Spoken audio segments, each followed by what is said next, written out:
Assalamualaikum warahmatullahi wabarakatuh. Alhamdulillahi rabbil alamin wal 'aqibatu lil muttaqin wala 'udwana illa 'alal zalimin. Asyhadu an la ilaha illallah wahdahu la syarika lah wa asyhadu anna Muhammadan 'abduhu wa rasuluh la nabiyya wa la rasula ba'da. Allahumma salli wa sallim wa barik ala sayyidina Muhammad wa ala ali sayyidina Muhammad. Para saudara dan saudari yang seiman dan seakidah dengan kita, hati adalah suatu benda yang dimiliki oleh manusia yang sangat berharga. Jika kita memiliki hati yang bersih, hati yang lembut, maka kita akan menjadi orang yang mulia di sisi Allah Subhanahu wa taala.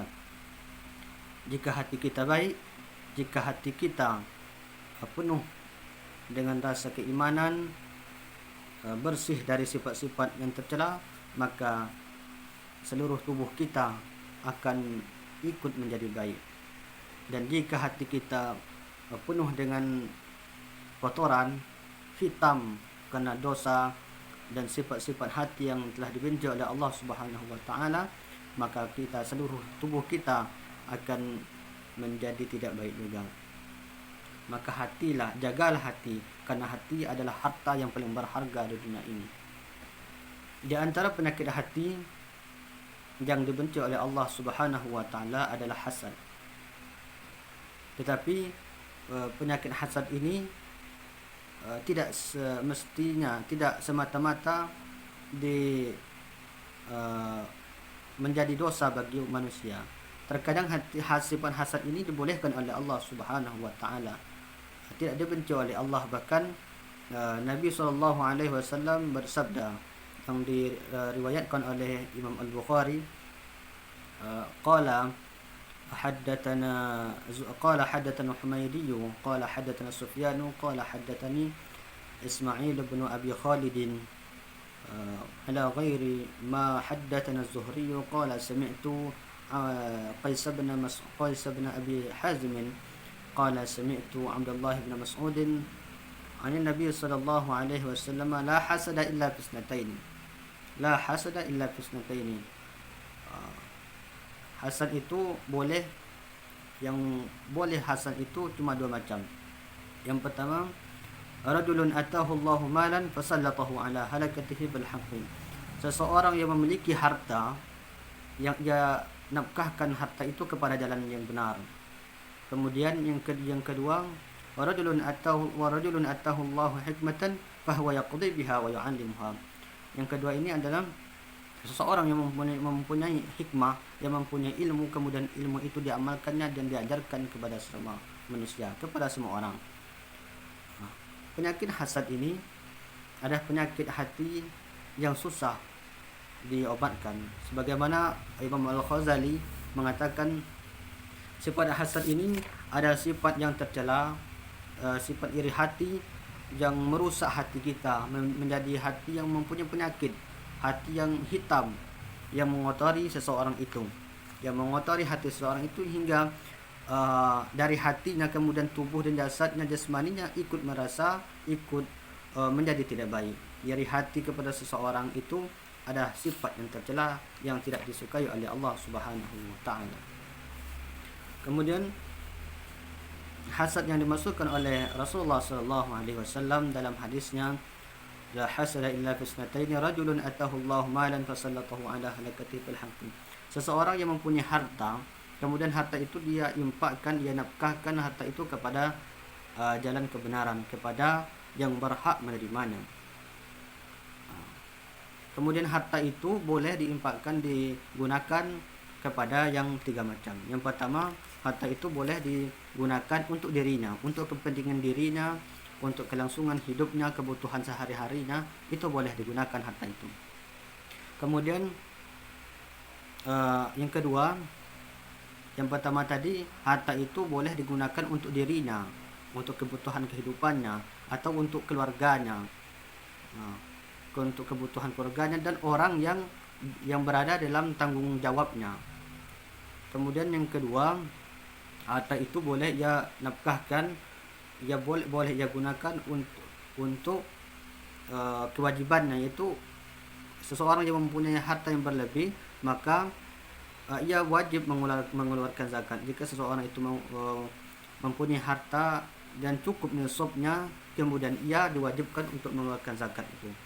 Kemudian dan dari hartanya itu juga diwajibkan ia memberikan hartanya itu kepada orang-orang yang berhak menerimanya, kepada orang miskin, orang fakir, orang fisabilillah, ibnu sabil dan sebagainya, kepada orang yang berhak, yang diwajibkan oleh Allah untuk memberi harta itu kepadanya.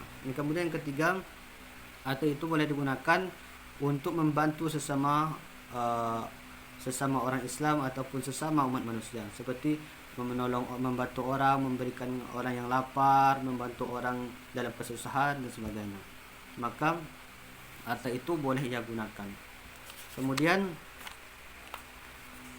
yang kedua, warajulun atahu Allah hikmatan fasallatahu ala halakatihi fil haqqi.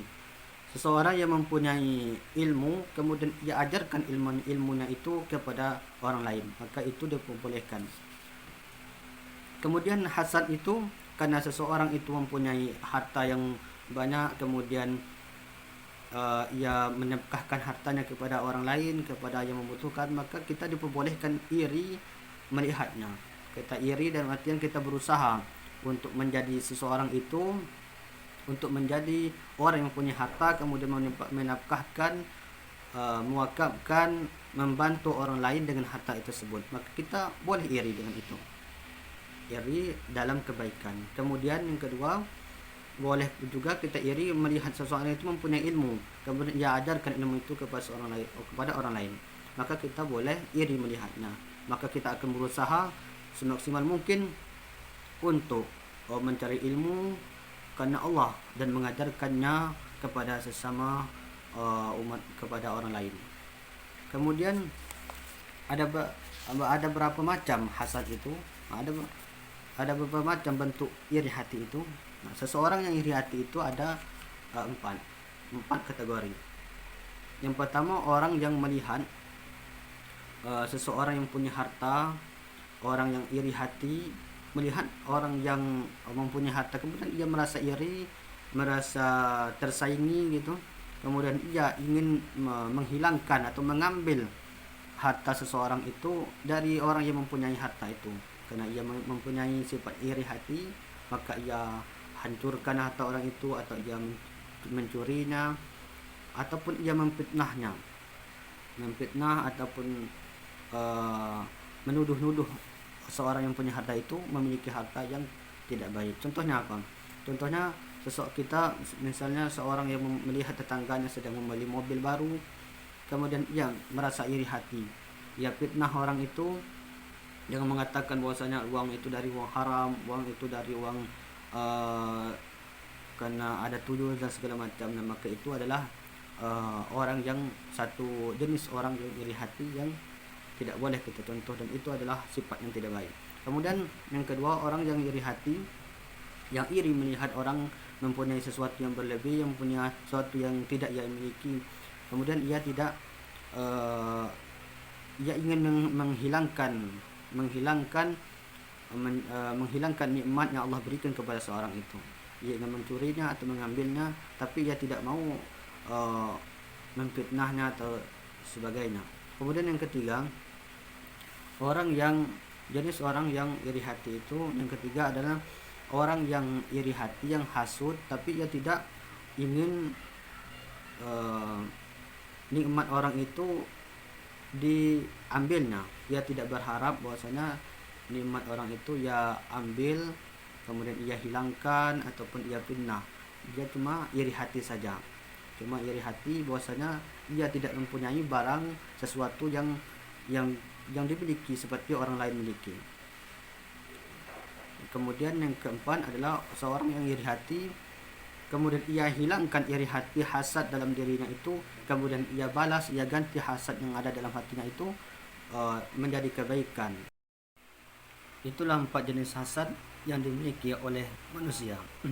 Maka sebagai orang yang beriman dan bertakwa kepada Allah Subhanahu wa taala, jika timbul iri hati di dalam diri kita, di dalam hati kita, maka hendaknya kita memilih sifat hasad yang keempat tadi, yaitu membuang rasa iri hati itu dalam hati kita dan menggantikan, menukar iri hati itu dengan kebaikan kepada orang yang kita iri itu. Marilah kita membersihkan hati kita dari sifat-sifat yang tercela, dari sifat-sifat yang dibenci oleh Allah Subhanahu wa taala. Karena ada ulama yang mengatakan bahwasanya tempat kita untuk mengetahui tempat kita dalam alam barzakh nanti, untuk mengetahui tempat kita dalam kubur itu, maka dilihat dari hatinya. Jika hati seseorang itu baik, maka ia akan mendapatkan balasan yang baik dari sisi Allah Subhanahu wa taala. Dan jika hati seorang itu busuk, jika hati seorang itu kotor, maka ia akan mendapatkan balasan ganjaran yang berupa azab dari Allah Subhanahu wa taala. Demikianlah sifat iri hati yang saya jelaskan. Semoga bermanfaat untuk kita semua, terutama untuk diri saya pribadi. Dan saya akhiri, wassalamualaikum warahmatullahi wabarakatuh.